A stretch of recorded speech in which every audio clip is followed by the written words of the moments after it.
दोस्तों स्वागत है आपका प्रोग्रेसिव जी के अड्डा विद एसके में। और आज की वीडियो में हम डिस्कस करेंगे उत्तराखंड वन दरोगा से रिलेटेड मॉडल पेपर 11 के बारे में। और इससे रिलेटेड बाकी के मॉडल पेपर हमारे चैनल में अपलोडेड है, आप चाहें तो वो भी देख सकते हैं। तो चलिए स्टार्ट करते हैं जल्दी से इसके पहले क्वेश्चन के साथ। तो इसका पहला क्वेश्चन है,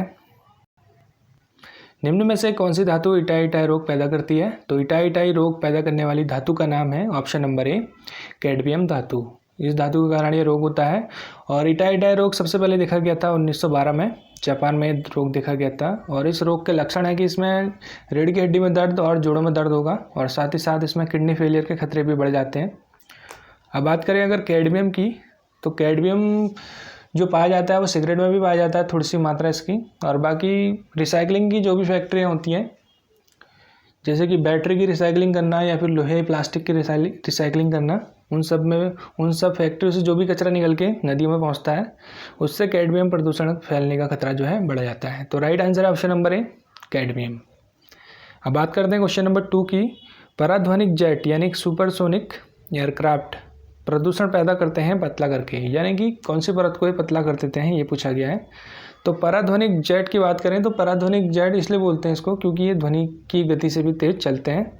अब बात करें कि कौन सा प्रदूषण पैदा करते हैं किस परत को पतला करके, तो वो करते हैं ऑप्शन नंबर ए O3 परत को ये पतला कर देते हैं, यानी कि ओजोन परत को ये पतला कर देते हैं, जिसके कारण पराबैंगनी किरणें जो है अंदर आ जाती है आसानी से। तो राइट आंसर है ऑप्शन नंबर ए O3 परत।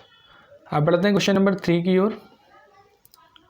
क्वेश्चन नंबर 3 में पूछा गया है कि पेनिसिलिन की खोज किसने की थी? तो पेनिसिलिन की खोज की थी option number A Alexander Fleming ने। अब बढ़ते हैं क्वेश्चन नंबर 5 की ओर। विश्व का सबसे लंबा पौधा कौन सा है? तो विश्व का सबसे लंबा या सबसे ऊंचा पौधा जो है वो है ऑप्शन नंबर ए रेडवुड। और इसकी जो ऊंचाई होती है ये होती है 115 मीटर। माना जाता है कि इस स्टैच्यू ऑफ द लिबर्टी से भी ऊंचा होता है ये पेड़। इसका नाम है रेडवुड, जो कि कैलिफोर्निया USA में पाया जाता है। तो इसका राइट आंसर ऑप्शन नंबर ए रेडवुड। अब बढ़ते हैं क्वेश्चन नंबर 5 की ओर। और क्वेश्चन नंबर 5 है, वह एकमात्र पक्षी कौन सा है जो पीछे की ओर होता नहीं होगा, ये पीछे की ओर उड़ता है, ये होगा। तो वो एकमात्र पक्षी ऑप्शन नंबर डी गुंजन पक्षी है, जो पीछे की ओर भी उड़ सकता है, आगे की ओर भी उड़ सकता है, अपने दाएं और बाएं भी ये उड़ सकता है। इसका नाम है गुंजन पक्षी, जो कि हमिंग बर्ड भी बोलते हैं हम इसे। दुनिया का सबसे छोटा पक्षी की कैटेगरी में यही आता है गुंजन पक्षी। लगभग 2.5 इंच जो है इसकी लंबाई या चौड़ाई जो भी कहें 2.5 इंच होती है। और इसकी वेट की बात करें तो लगभग केवल 10 से 20 ग्राम होता है इसका वेट। तो right answer option number D Gunjan पक्षी। अब बढ़ते हैं क्वेश्चन नंबर 6 की ओर। जुखाम या मामूली ठंड का कारण पूछा गया है। तो जुखाम या मामूली ठंड के कारण होता है ऑप्शन नंबर सी विषाणु। बढ़ते हैं क्वेश्चन नंबर 7 की ओर। क्वेश्चन नंबर 7 है, मोनेजाइटिस रोग किसको प्रभावित करता है? तो मोनेजाइटिस रोग उसको बोलते हैं मस्तिष्क के ज्वर को। मोनेजाइटिस का मतलब होता है मस्तिष्क के ज्वर, यानी कि दिमागी बुखार भी उसको बोलते हैं। तो इस रोग में जो है इसमें रीढ़ की हड्डी में सूजन आती है और दिमाग में भी इसमें सूजन आने लगती है मस्तिष्क के ज्वर में। और ये होता है विषाणु से होता है, परजीवी से भी ये होता है और वायरस से भी होता है, यानी कि विषाणु, जीवाणु या परजीवी किसी से भी हो जाता है मोनेजाइटिस रोग, यानी कि मस्तिष्क के ज्वर। तो सिंपल सी बात है, मस्तिष्क के ज्वर है तो ये प्रभावित करेगा ऑप्शन नंबर डी मस्तिष्क को। अब बात करते हैं क्वेश्चन नंबर 8 की। क्वेश्चन नंबर 8 है, निम्न में से जल जनित रोग कौन सा है? तो जल जनित रोग मतलब जल से फैलने वाला रोग कौन सा है? तो ऑप्शन के हिसाब से ऑप्शन नंबर बी हैजा जो है जल से फैल जाता है। अगर जल प्रदूषित हुआ वायरस या फिर बैक्टीरिया से, तो ये हैजा जो है रोग हो जाएगा। तो इसका right answer option number B. और जल जनित रोगों में बहुत सारे रोग आते हैं, जैसे कि विषाणु, जीवाणु, प्रोटोजोआ से जो भी रोग होते हैं, जैसे पीलिया, पेचिस, पायरिया, फाइलेरिया आदि जैसे रोग, दर्जनों रोग आते हैं जल जनित रोग में। तो ऑप्शन के हिसाब से अभी हैजा को ले लेते हैं। Option number B is the right answer. अब बढ़ते हैं क्वेश्चन नंबर 9 की ओर। क्वेश्चन नंबर 9 है, मनुष्य में पुनः स्थापित होने वाले दांतों की संख्या कितनी होती है, ये पूछा गया है। तो मनुष्य में पुनः स्थापित यानी कि दोबारा आने वाले दांत होते हैं ऑप्शन नंबर बी 20 दांत होते हैं जो दोबारा आ जाते हैं, एक ही बार आते हैं लेकिन। अब बढ़ते हैं क्वेश्चन नंबर 10 की ओर। नील कुरिंजी पुष्प के 12 वर्षों में एक बार खिलने का कारण पूछा गया है कि ये 12 वर्षों में एक बार क्यों खिलता है। तो बात कर लेते हैं नील कुरिंजी की पहले।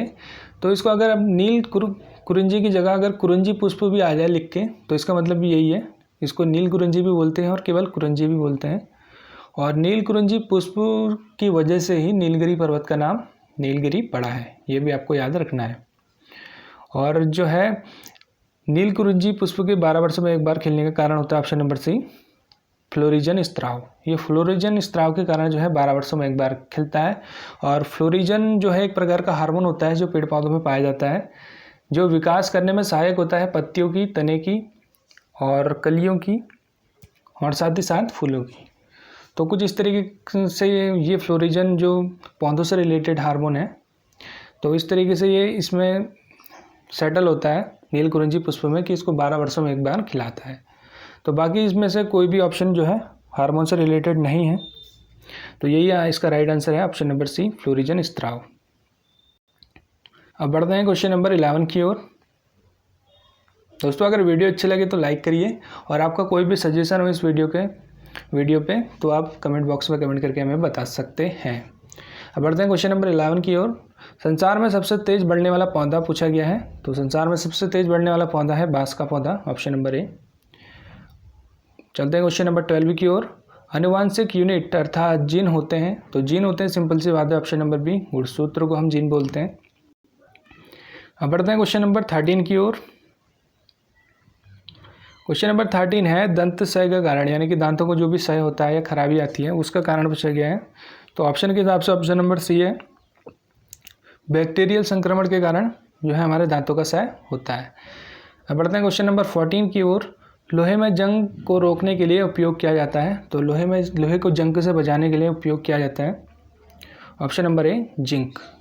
जिंक यानी जस्ते की परत चढ़ा के लोहे को जंग से बचाया जा सकता है, इसको गैल्वेनाइजेशन भी बोलते हैं इंग्लिश में। अब बढ़ते हैं क्वेश्चन नंबर 15 की ओर।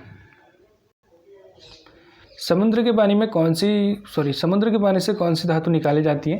तो समुद्र के पानी से निकाली जाती है धातु, इसका राइट आंसर ऑप्शन नंबर ए, मैग्नीशियम यानी कि Mg धातु निकाली जाती है समुद्र के पानी से। और साथ ही साथ समुद्र में सोडियम भी होता है, कैल्शियम भी होता है, बाकी सारी चीज़ें भी होती हैं। और सोडियम और कैल्शियम को मिला के नमक बन जाता है जो हम निकालते हैं। और धातु की बात करें तो ऑप्शन नंबर बी, मैग्नीशियम धातु निकाली जाती है समुद्र के पानी से। बढ़ते हैं क्वेश्चन नंबर 16 की ओर। कार्नोटाइट किस धातु का अयस्क है। तो कार्नोटाइट जो अयस्क होता है, इसका राइट आंसर है ऑप्शन नंबर ए, यूरेनियम। कार्नोटाइट जो है यूरेनियम का अयस्क होता है। और जो भी अयस्क है उसको आपको हिट टू हिट याद करना है, यानी कि एकदम याद करना है, इससे रिलेटेड चीज़ें नहीं मिलेगी आपको। तो कार्नोटाइट और यूरेनियम, ये चीज़ आपको याद रखनी है एकदम पेयर बना के। अब बढ़ते हैं क्वेश्चन नंबर 17 की ओर। क्रायोलाइट किस धातु का अयस्क है। तो क्रायोलाइट जो है अयस्क होता है, इसका राइट आंसर है ऑप्शन नंबर डी, एल्यूमिनियम का अयस्क होता है क्रायोलाइट। अब आपको लग रहा होगा कि बॉक्साइड अयस्क होता है एल्यूमिनियम का। जी हाँ, बॉक्साइड अयस्क होता है एल्यूमिनियम का, और साथ ही साथ क्रायोलाइट भी जो है अयस्क होता है एल्यूमिनियम का। क्रायोलाइट में 60 से 70% जो है एल्यूमिनियम पाया जाता है, इसलिए ये भी अयस्क होता है एल्यूमिनियम का। तो ये भी याद रखना है, क्रायोलाइट एल्यूमिनियम से रिलेटेड है और बॉक्साइड भी एल्यूमिनियम से रिलेटेड है। अब बढ़ते हैं क्वेश्चन नंबर 18 की ओर। निम्न में से कौन सा विकल्प अन्य तीनों से भिन्न है। तो लीजिए आ गया बॉक्साइट, तो अन्य तीनों से भिन्न है, इसका right answer option number D, bauxite जो कि एल्यूमिनियम का अयस्क है, ये अन्य तीनों से भिन्न है क्योंकि ये तीन जो है लोहे के अयस्क हैं। अब बढ़ते हैं क्वेश्चन नंबर 19 की ओर। क्वेश्चन नंबर 19 है, कोबाल्ट ऑक्साइड कांच को कौन सा रंग प्रदान करता है।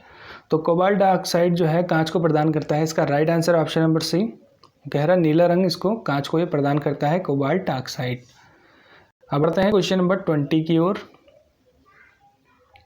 क्वेश्चन नंबर 20 है, रासायनिक उर्वरक नाइट्रोजन में कौन से घटक हैं।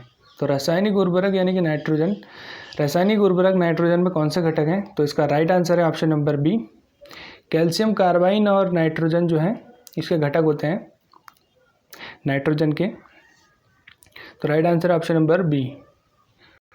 अब बढ़ते हैं क्वेश्चन नंबर 21 की ओर। क्वेश्चन नंबर 21 है, मुक्त वायु में खुला छोड़ने पर लोहे पर जंग लगता है।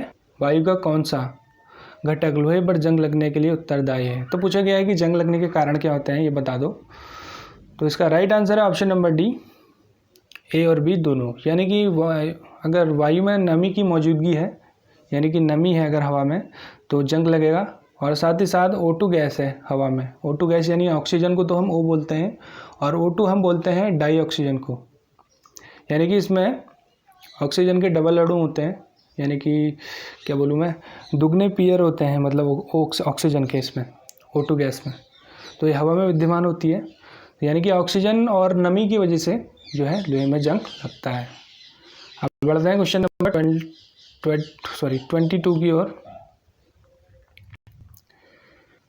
कार चालक की सुरक्षा के लिए प्रयोग आने वाला वायु थैला में क्या होता है। वायु थैला मतलब एयरबैग। तो एयरबैग में क्या होता है पूछा गया है। तो इसका राइट आंसर है ऑप्शन नंबर बी, सोडियम एंजाइड। तो सोडियम एंजाइड होता है इसमें, और सोडियम एंजाइड के साथ साथ एसिटेंट भी होता है एक। सोडियम एंजाइड प्लस एसिटेंट के जलीय घोल को मिला के इसमें डाला जाता है एयरबैग में। और जब टक्कर लगती है कार में तो एक सिस्टम फिट किया जाता है जो टक्कर लगने पर उस एयरबैग को हिलाता है, और जो एक जलीय विलयन जो होता है हिलता है, हिलने के कारण इसमें विस्फोट पैदा हो जाता है, इसलिए एयरबैग खुल जाता है। तो right answer option number B, sodium azide. अब बढ़ते हैं क्वेश्चन नंबर 23 की ओर। निम्न में से कौन सा तत्व किसी तनु अम्ल में हाइड्रोजन गैस का विस्थापन नहीं कर सकता। यानी कि कौन सा तत्व तनु अम्ल से हाइड्रोजन गैस का विस्थापन नहीं कर सकता, ये पूछा गया है। तो इसका right answer option number B, तांबा जो है ये नहीं कर सकता। यानी कि तांबा जो है हाइड्रोजन गैस के साथ कोई भी रिएक्शन नहीं करता है। अब बढ़ते हैं क्वेश्चन नंबर 24 की ओर। घरों में लगे पंखे बल्ब आदि लगे होते हैं। तो घरों में लगे पंखे बल्ब आदि लगे होते हैं समांतर क्रम में। इसका right answer option number C. तो समांतर क्रम जो होता है वो इस तरीके का होता है, कुछ इस तरीके का होगा। ये बीच में प्रतिरोध लगे हैं, ये होगा समांतर क्रम। और श्रेणी क्रम की बात करें तो इसमें केवल सीधा सीधा होता है हिसाब किताब। यहाँ पर प्रतिरोध लगे, यहाँ पर लगे, यहाँ पर लगे, तो इस श्रेणी क्रम में आ जाएगा। तो मिश्रित क्रम जो होता है उसमें समांतर और श्रेणी क्रम दोनों को मिश्रित करके मिश्रित क्रम बोला जाता है। तो right answer option number C, घरों में लगे पंखे बल्ब आदि लगे होते हैं समांतर क्रम में। अब बढ़ते हैं क्वेश्चन नंबर 25 की ओर। किसी चालक के सिरों के बीच विभवांतर उसमें बहने वाली धारा के समानुपाती होता है। तो ये नियम किसका है ये पूछा गया है। एक बार फिर पढ़ लेते हैं।